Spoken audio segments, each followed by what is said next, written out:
Hello friends, যারা কোচবিহার ঘুরতে আসবে তারা কিন্তু অবশ্যই এই মন্দিরটায় এসো। এটা হলো একটা শিব ঠাকুরের মন্দির। আর কোচবিহার রাজবাড়ির সঙ্গে সঙ্গে গাড়ির ড্রাইভার দাদাদের বললে এই মন্দিরটা কিন্তু দেখিয়ে দেয়। এই মন্দিরটা কিন্তু ভীষণ ভীষণ সুন্দর। আর মন্দিরটা তো দেখেছি, আর মন্দিরের সঙ্গে যেটা উপরি পাওনা ছিল সেটা হলো মন্দিরের সামনে একটা ফেমাস মিষ্টির দোকান। আর দেখো, এই মন্দিরের সামনে যে পুকুরটা দেখা যাচ্ছে, এই পুকুরে কিন্তু 500 থেকে 1000 বছরের পুরনো কচ্ছপ আছে, যেটা হয়তো ফোনের ক্যামেরায় আসেনি, তবে আমরা দেখতে পেয়েছি। আর মন্দিরে পুজো দেওয়াটা একটু ডিফিকাল্ট ছিল, কারণ প্রচুর ভিড় ছিল।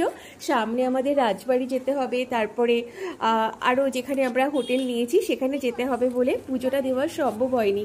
তবে হ্যাঁ, মন্দিরের সামনে থেকে এই ফেমাস মিষ্টির দোকান থেকে মিষ্টিটা কিন্তু আমরা খেয়েছি। আর খুব সুন্দর, পুরো আনকমন মিষ্টি ছিল। অনেক কিছুই আমার আনকমন লেগেছে, আর খুব টেস্টি ছিল খাবার।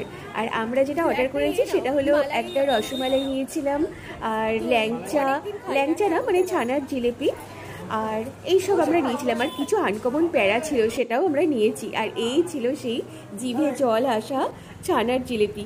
আর এই দেখো আনকমন কয়েকটা মিষ্টি, যেটা আমরা সঙ্গে করে নিয়ে এসেছিলাম। তো তোমরা যারা যাবে তারা কিন্তু মন্দিরের সঙ্গে অবশ্যই, মন্দির তো দর্শন করবেই, সঙ্গে কিন্তু এই খাবারগুলো, এই মিষ্টির দোকানটায় এসো। তো কেমন লাগলো জানিও, ভালো লাগলে লাইক কমেন্ট